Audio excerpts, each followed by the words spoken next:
Welcome to Game Woven, a collaborative storytelling collective building a world one game at a time. This week, we will be playing Kingdom by Ben Robbins. If you like what we do here and want to get involved, follow us on Twitter at GameWoven, where you can join our Discord, and check out our Patreon at patreon.com/GameWoven.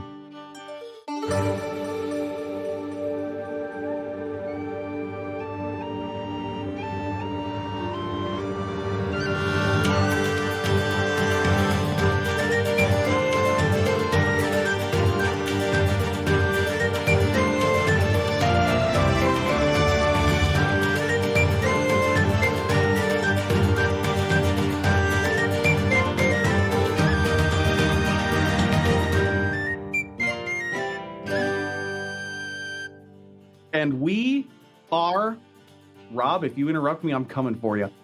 Back. That's right, let's get back to more Kingdom. Just so everyone knows, Lex just dabbed so hard, their headphones fell off. Yeah, it's I've been training for years. It's a result of effort and power. Effort and power. I don't know why I said it like that. 100% reason to remember the name. It's been passed down in their family It's about for drive, generations. it's about power. Oh, God. Oh, we should have hung around in the green room and talked smack a little bit more. Oh, no. No, All right, here we it's go. fine. Yeah, it's fine. We'll just have a longer goof track for the Patreon whenever I actually remember to. Our like, goof track clean has to those. be 4 hours long by now. If you put them all together, probably. Where we left off, Admiral Jack is now Irene's right-hand man. The people of Shadal's Corridor have accepted Irene as both queen and warlord, at least for the duration of this resistance effort, because who just got their independence? If you guessed the Stormtooth Baronies, you'd be correct. The Shadal's Corridor is now in a period of, I would describe it as open resistance. Now, we're not in a full-on revolt, not full-on rebellion just yet, but violence has come to both the seas and the streets against the Undying Empire. Now, if I'm not mistaken, and maybe someone else who has read this, does the crisis tracker carry over from the previous crossroad? Because if it did, I think we were in a bad spot. We would be at 4 out of 5. Yeah. Yeah. I feel like it's got to roll back at least a few. I mean, you make time pass. After resolving a crossroad, you take a break from the action and let some time go by in the kingdom before facing the next challenge. So, how long has it been since Irene was was made kind of nominal leader of all resistance in Shadal's Corridor? I think not very long at all. Yeah, maybe like a couple months. Yeah, I was thinking like a couple months. And in addition, I'm just going to say, just kind of observing kind of from the outside, things have definitely only gotten worse since that happened. Not necessarily that Irene's doing a bad job, but this is just how resistances go. Mm-hmm. Yeah, it's just it's stressful for literally everyone. We broke the status quo, therefore things are worse because we're fighting. So, like, in my mind, I'm thinking if you're going to remove a crisis box, you're only Mhm. pulling one off. Decision at the table, are we at 3 crisis or 4 crisis right now? We have the potential for like Irene being dethroned. I think crisis might be pretty high. So the way you make crisis fade is you hold up 1 to 5 fingers. So everyone hold up either 0 or 1 finger. Yeah, everyone either hold up a fist or 1 finger. Ready? 3, 2, 1. Okay, so 1 crisis. So we are up to 3 out of 5. We are at 3 out of 5 crisis. All right, cool. And now the kingdom is at a new crossroads. And who better to select the new crossroad but sweet, sweet young Tristan? Actually, Lex selects it. Yeah. But, yeah. Okay. Before we lose it. Okay. Too late. True. Never had it to begin with. The question is, does the kingdom or will the kingdom what? Right. So things that we've established so far to help me, like, remind me of things so I can make a decision here. Okay. So we got Irene and Admiral Jack, who are both rulers, like near equal standing, in the eyes of the people. buddies, teamwork. Guys being dude. That clap was me high-fiving myself. I loved it. I'm in. That's that. We've got Henbit trying to manage the covens, but we've got the Ophidian coven causing a little ruckus and maybe growing a bit too fast. Yeah. There is also the resistance of Queen Blythe walking around in giant hermit crab. Yeah. Yep. And of course, just the whole city-state being controlled by the Undying Empire currently. And then there's the Ernetian soldiers who go to the Leviathan to get their bone weapons. Yeah.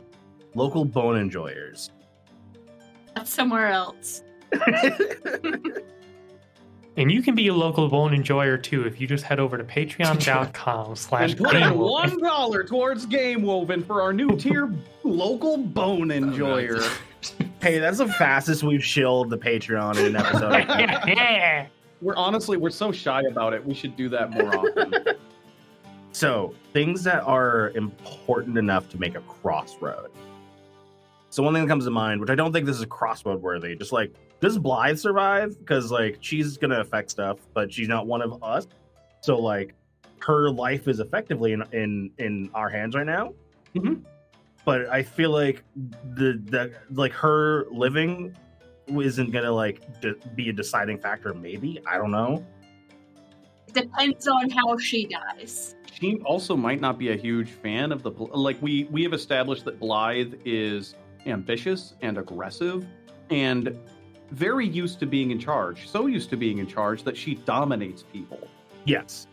Yeah, the family motto What's is make that? them work for you, which is like, boy, that says a lot about that character. Like maybe Blythe's not happy about the situation. There is also, we can always go back to the threats as well. So the 3 threats are the Undying Empire, the magical instability of the ley line, and the fact that the kingdom is in open conflict. So Yeah. one thing that comes to mind for me off of talking about Blythe is you could make the crossroads.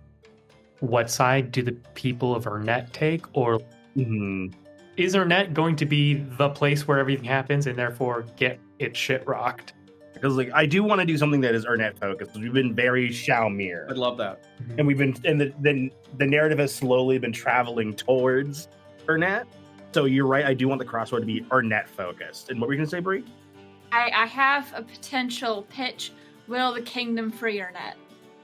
Or something like that could be interesting. Do with that as you will. Just had the thought. Yeah, because like you're saying, if Blythe's in charge, she's still ambitious, and she might, not be that helpful. So it could be, do we have to kill Blythe? Do we like manage to ally with Blythe, or like something along those lines?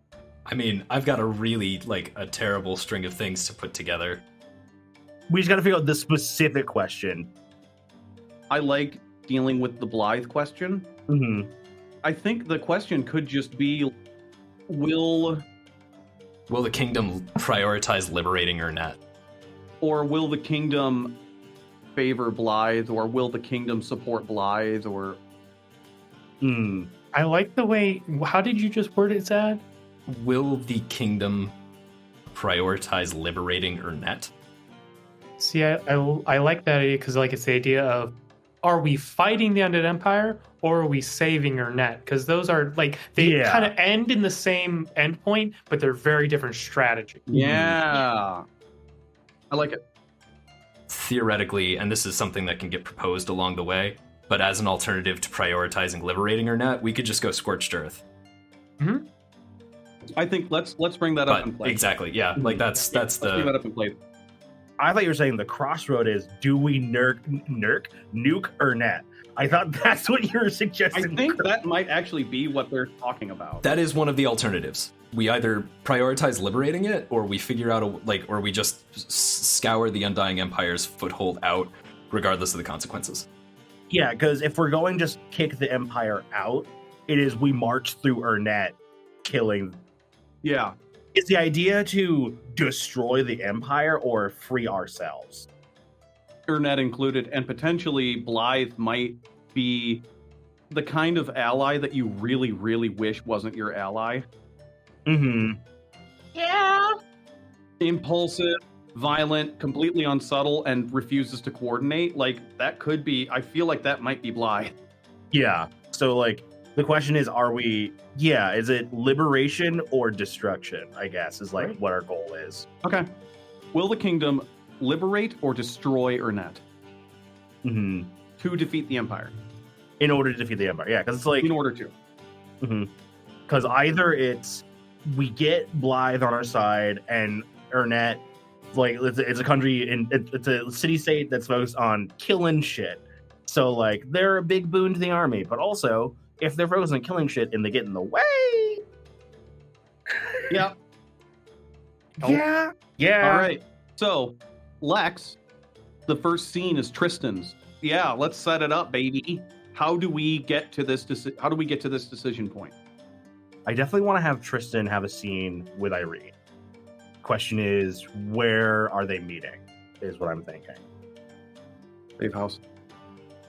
That's the magical school safe house thing, right? Or is that too? Not not the magical school. Wait a That's the minute. safe house in the suburbs. Oh yeah, That you yeah, can yeah. only find if you have an invitation. Have we established that all major players have gotten invitations? I know Henbit has. Yeah. Mm-hmm. We haven't established if Jack has one. But boy, would that be weird if he didn't have one, right? I don't know. I don't know if I would want Admiral Jack in my safe house. I but wouldn't. Maybe that's just Yeah. Personally, I wouldn't invite him. me. It feels like hey, maybe we have one place that he's not guaranteed. Huh? I will point out, though, that there is something in the magic where if you're in need, even if you don't have an invitation, sometimes you can find it.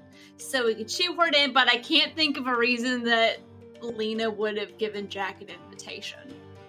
I'm going to throw some contract law at you. In Kingdom 1, you established that it is a standing agreement with the people of Shaumer. The baronies are no longer part of Shaumer. He lost So I the can't invitation. get in. I literally am incapable of finding this place. Without a direct invitation, Yep. Admiral Jack cannot go to the safe house. I wonder Perfect. how long it took Jack to realize, wait a minute, why can't I find this place anymore? Wait, shit. So I feel like Tristan. I do have a funny thing for Tristan to how Tristan got here without a direct invitation. Yeah, I think maybe Henbit and Irene are there having a meeting or something, and then Mhm. Tristan shows up. Love. It's done Yeah. good. Just kind of like checking on things, talking about like new ideas for how to deal with the Ophidians and other things Yeah. going on. And I don't suppose we could like point them all at the Empire and just let the problem sort itself out that way, can we? I think you guys hear a knocking at the safe house door. I know that knock. Who would knock? 'Cause if you have an invitation, it just opens. If you don't, you can't find this place. Yeah, well. And Hedbit gets up and goes over to the door, opens it and says, Tristan, hello! Hey, And how? well, you see, I saw in the future you're gonna give me an invitation, Mm. so Oh yeah, we talked about it. So she does kind of know. uh, There's just a brief moment where you could see the mental math. Okay, your start. I didn't know it looked like that. It's good to see you. Welcome in. it is for me. Hi. Interesting. Magic is weird. True. Yeah. Hi. So, how's everyone doing? Cut the small talk, Tristan. You're only here on business and you know it. Leon speaks up. You know, he's right. Also, hey, Leon, have they met before? I need to clarify. Only through Irene, and Leon probably does not care for Tristan. Gotcha. We've established that there is a connection, even if we maybe haven't spent any one-on-one time. So you know Yeah. Leon because she can't often ditch him. Yeah, I'm gonna say it, and it's gonna sound really rude, and it is. Leon often is upset that Irene keeps collecting pets from among the lower classes. Mhm. It's fair. Just let's keep doing that. So yeah, Tristan goes, you know what, Leon, you're right. I did have something to talk about, but also Tristan walks up to Leon and puts a hand on his shoulder. Hey man, update your will. Just like do that. What? So anyway, guys. Leon dismisses himself, which is something exceedingly rare. Also, we all knew I was going to kill him, so that's fine. Now I have to. Irene is now looking quizzically back and forth. Also, I'm just going to throw it out there if Leon has expressed his distaste. Her response is, well, they're the ones actually willing to get up off the asses and do something helpful for once. Door slams behind him. I'm going to miss him. Ooh, yeah. I don't know if we're going to see him again. Anyway. Sorry, that one does not need to make the edit. There's crashing in the basement. Leon falls ass over tea kettle and breaks his neck walking down the stairs. No, that's not actually what happened. No, it has. That can't be that embarrassing. That was one of the potential futures. Yeah, just one of them. Just one of many possible ways Leon dies tragically in my hand. I'm more thinking that Leon's just old. That's what my brain was. I feel like Irene's response was like, is that something specific we should be worried about with him, or? I mean, like, no. That's not particularly comforting. But you came here for business? Yeah, so Irene, you have some things you gotta do, or try to do. I'm not your boss. I just see the future sometimes. So, yeah, I want to talk to you about that. You know Blythe? Yes, I do. I haven't gotten her to answer any of my missives recently, though I can't blame her. Yeah, she's sort of like in a crab. It has been hard to get mail even towards her. I've had Hinbit to help some. So, her and also Admiral Jack, they're both like sort of pivotal in the futures that will befall our nations. And here's the thing, you are a good influence on them, and they're bad people. So, like, I'm just presenting as an option, you go make them not be the worst. Just, like, morally, you know? So I have to both keep my kingdom from ripping itself in half, being consumed by the Undying Empire, and help two people who are, not the best, become decent human beings. Well, to be fair, you have felt like a figurehead for a while. You didn't tell me that, I just know that. You felt like that for a while, and this is, you know, you can do something. Can she? You already are useful, but now I want you to feel useful, you know? Is Blythe worth the trouble? She's bad. Blythe herself isn't necessarily worth the trouble. It's that, it's not her people's fault that she's the worst. That makes sense? I suppose. Most of them think she's dead already. To be fair, my people. This is not me asking, because I am to my core, I am Ernette, and I just want my people to survive. This isn't me asking for the grand scheme of things right now. This is me asking you to help my people live. I will say, Hinbit recognizes that Irene has that look on her face where there's something that she isn't saying, but she has a really good reason to not be saying it right now that has to do with Blythe. The dramatic question has been uttered. Who is our touchstone? It's me! I am my touchstone. Henbit, what do the people think? Or rather, what do you think, and by extension what do the people think? Well, I heard that Henbit doesn't think that Blythe is worth it. Yeah, Ooh. Blythe sucks. She can unite her people in a way that not many others can, though. The Ernette, we're all incredibly loyal. Any of us have always been willing to die for our queen. Her face does her thing again, and she just continues to not say anything about it. But you have no idea what she isn't saying, but you can tell by what her. No. I want that loyalty to not lead to the death of my people.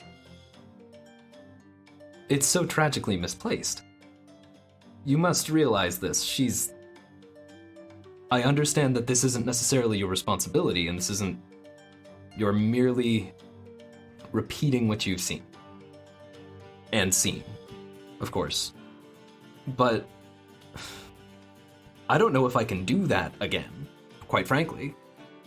I don't know if I can walk that road again. It was... I don't know about this one, Tristan. When you look into the future, is there another way? Can we move past the Dustrakers entirely? It's a bad line.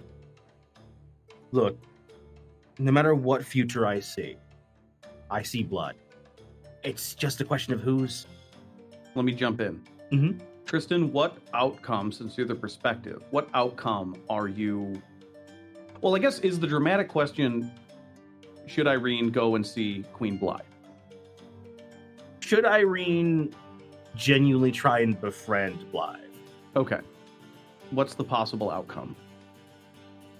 So possible outcomes that I can think of are Blythe maybe sees 2 of the errors of her ways.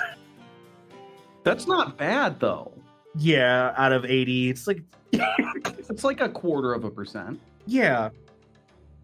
So with a good person in her life, maybe she'll do something slightly better. Also, this whole thing with the Empire, we don't know how long this will take. This could be over the course of years, right? So, like, maybe this friendship over the next 5 years would help her become a better person, right? So you're saying the outcome, if Irene does attempt to connect with Blythe, would mean that Blythe would be slightly less terrible. Yes. What's the outcome if she doesn't? If she doesn't, Blythe stays just as terrible, which means she's a problem, and she might lead to the death of her people because she'll be in opposition of everything we're doing. Okay. She'll be too stubborn to move, therefore she will have to be removed. So that's the touchstone. The people are not really feeling it with Blythe.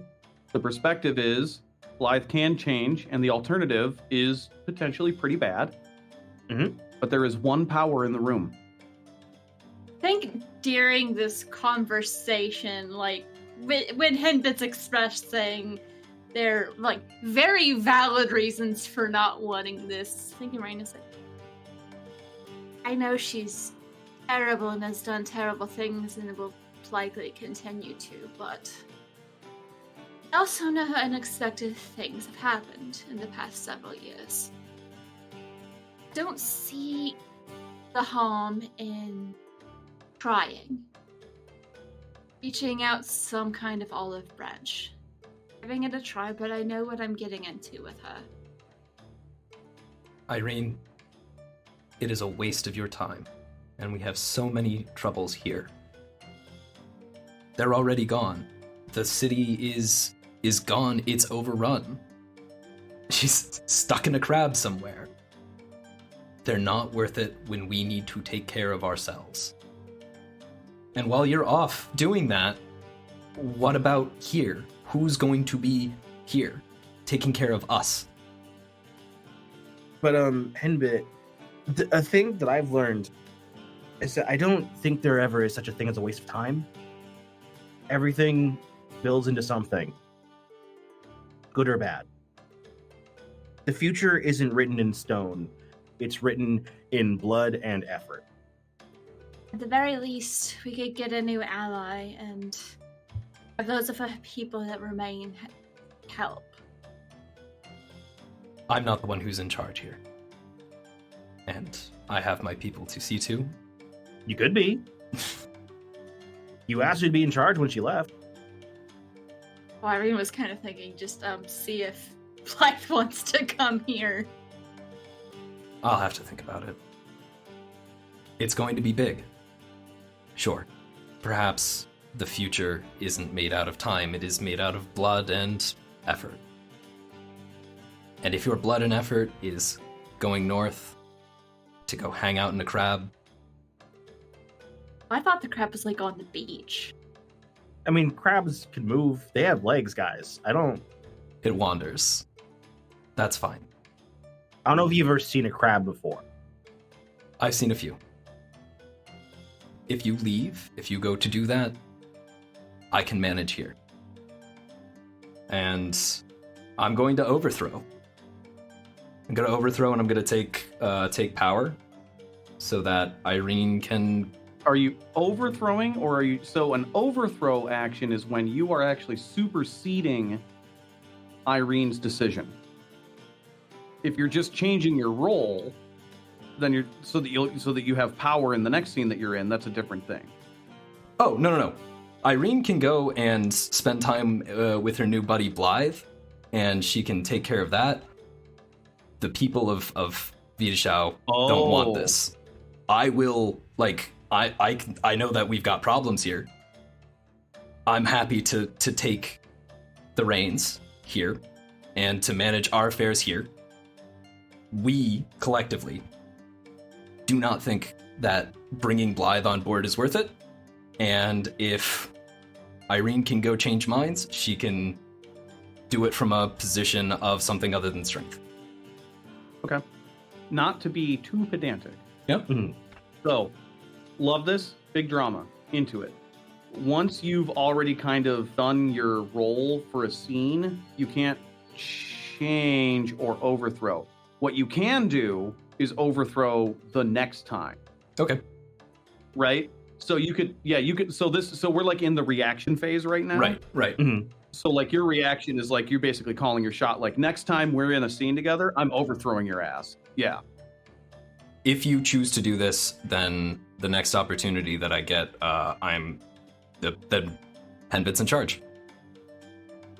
Can I just clarify something? Yeah, go for it. Irene wasn't planning on leaving her people to go talk to Blythe. She was gonna reach out to Blythe and see, like, get Blythe to come here or something. She was not planning on leaving her kingdom unattended. If you're going to be wasting your blood and effort on some piece of shit, then I will be managing affairs moving forward. What we're trying to do is we're trying to fix things while we've already kind of set our stuff. We will see what happens. Yeah, we'll see what happens. What it is we are now in the reaction phase. Mm-hmm. So, Lex, do you think this increases Crossroads, Crisis, or Crisis? Do you say Crossroads, Crisis, or Crisis? Does it increase Crossroads or Crisis? Gotcha. Okay. I was like, was there a third thing that I forgot about? But yeah, I think it's going to go to the Crossroad. Okay. So then, let's double check if the power gets to make a decision or if they just make the call. Because the decision is Irene will be reaching out. Mm-hmm. Which we don't know if that means Irene leaves, Blythe comes here, whatever. We'll see. There's other turns to go.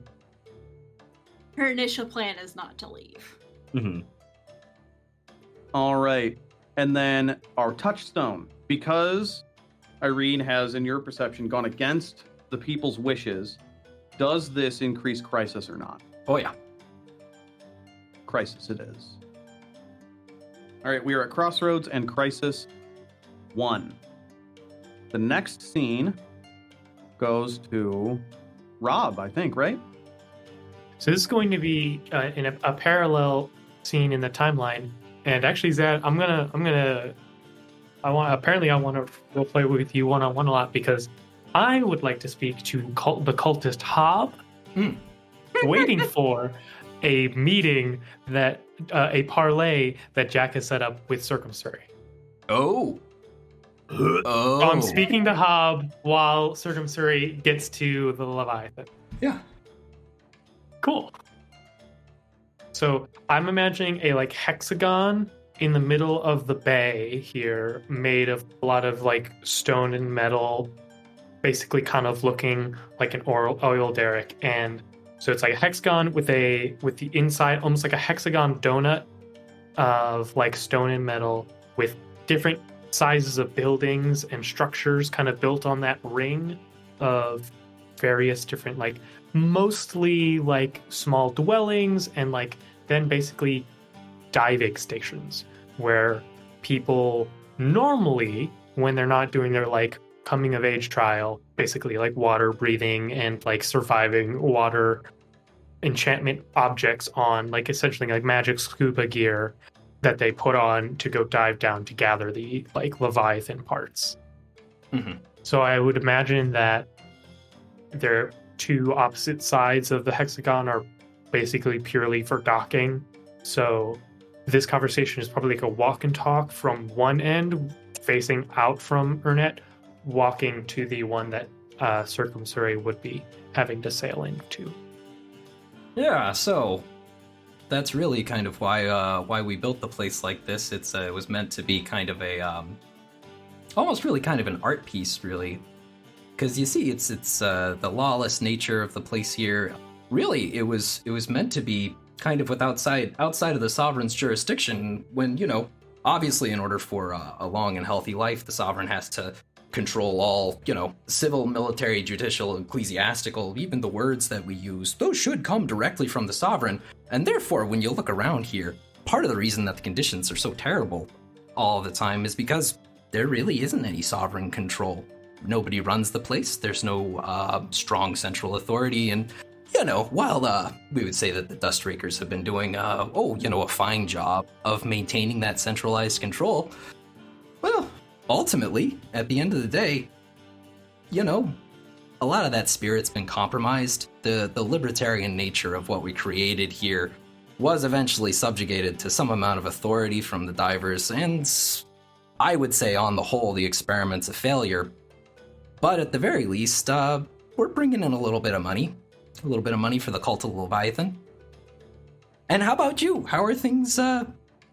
How's consolidating control down in your neck of the woods? Well, first of all, I would say that it might be failing right now, but that doesn't mean it's failed. Because, you know, the Stormtooth Baronies, as they are now called, probably didn't start too differently. Spoken like a true liberal hegemon, that's what I hear. All right, David. Yeah, we can't destroy the system, we just gotta change it incrementally. We can't afford to be neutral on a moving train. Yeah, I'm talking from the guy who lives on a hexagon. Yeah, but it's my hexagon. I thought it belonged to the community. Yeah, which means it's kind of mine. That's ultimately part of the problem. When it belongs to everybody, it really belongs to nobody. And with no central authority, well, points over to a shanty that is like, there's like a snap and something falls and it just kind of like sloughs off into the water. You know, without society, the life of man is brutish and short, among other things. I'm just happy to be here. You're brutish and short. It's a balancing act, to be sure. Well, yeah, and if you don't balance it properly, if there's no fulcrum, no center point to hang your mass on, no real sovereign to form the center of a strong society, what are you left with? You're left with a rotting metal hexagon over a big dead snake. Okay, so I just want to say, no fulcrum to hang your mass on is a phrase that's now going to enter my vocabulary. Thanks. You know, while you've already been to capital, I understand if you don't want to make any more strides in that area, but as a thought experiment, what if this little hexagon became pivotal to the city for a while? Pivotal in what ways? That might be interesting. Wouldn't it, though? Mm-hmm. You see, I don't know if you know, but my friends and I, we've got a lot of naval power, and it's all Empire business. It's a little unfortunate.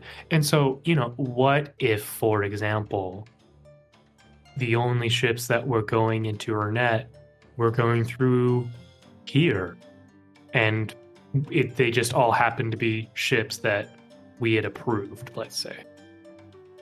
Oh, I could be tempted. We who kind of becomes the central question.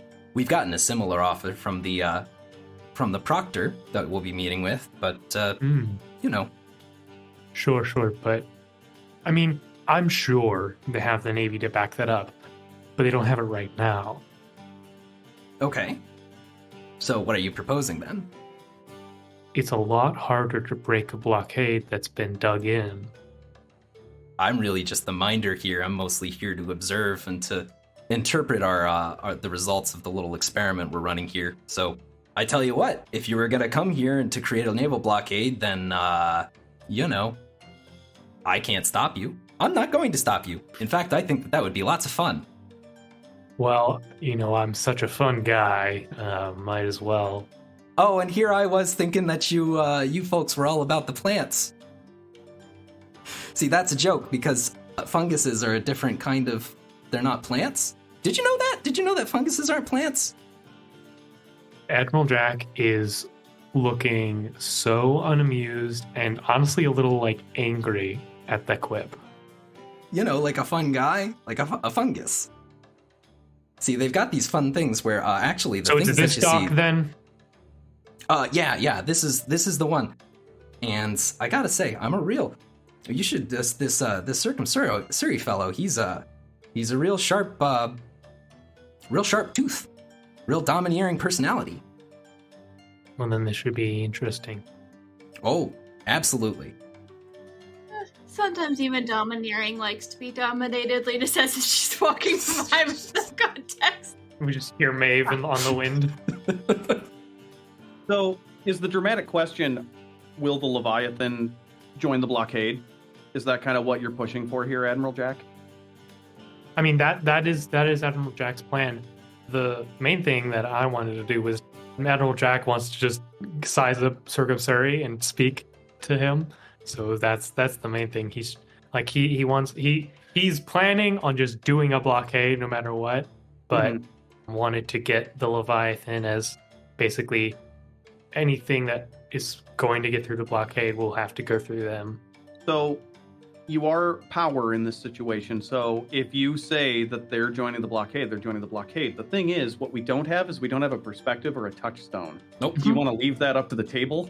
That's how that works. Let's fucking go then. All right, here we go. Yes. I'm just a minor character. I can't do anything. I can't do nothing. I agree with everyone. Hey there, I'm Hob. The first session went so well. We're just going to light everything in fire. I told Benjamin this scene was gonna be his fault. I love it. When we were in the green room, I told everyone, let's go ham. Okay, so lack of perspective. No one can predict what is going to happen. So we may be in for a surprise. Okay, this is the finger thing. So everyone's going to hold up one or two fingers. If everyone holds out the same number, nothing unexpected happens. It goes as planned. If the total is odd, it's a minor consequence. If the total is, describe it and check a crisis box. If the total is even, there's a major consequence. Check 2 crisis boxes. The player to the right of the person who made the crossroad creates the consequence. In this case, it would be Zad. Oh, nope, it is Bree. Oh, Bree? Bree. Oh, Yep. it's Bree. Bree will come up with the consequence if this doesn't go. I do not have fingers because I'm just facilitating. Are we ready? 1 or 2 fingers. 1, 2, 3. It's all two. Let's go. So actually, this work is exactly as planned. But wait, there's more. Because we don't have a touchstone, so we don't know how the people feel about this. We don't know what the people want, and we won't find out until it's too late. Oops. Player simultaneously holds up 1 or 2 fingers. If everyone holds out the same number, the people are fine with how the crossroad turned out. Done. Otherwise, if the total is odd, the people are mad about it. Check a crisis box. If it's even, the people are very mad about it. Check 2 crisis boxes. Ready? Oh. 3, 2, 1. Ooh. It is odd. 1, 1, 1, 2. Zad was the 2. So it's is that- odd. We check a crisis box. Rob, this was your scene. Do you believe this was a crossroad? Did this add to the crossroad or crisis when it comes to will the kingdom liberate or destroy Ernette? I definitely think this adds to the crossroad because Okay. it definitely propels both of those eventualities forward. Okay, now in what way are the people vaguely unhappy about this situation? Bree. The aristocracy's been dicked over even more because of the lack of trade, and they're not used to having this little money coming in, and they just continue to be screwed by So the everything. nobles are unhappy about this. Yeah. Okay. They're not people.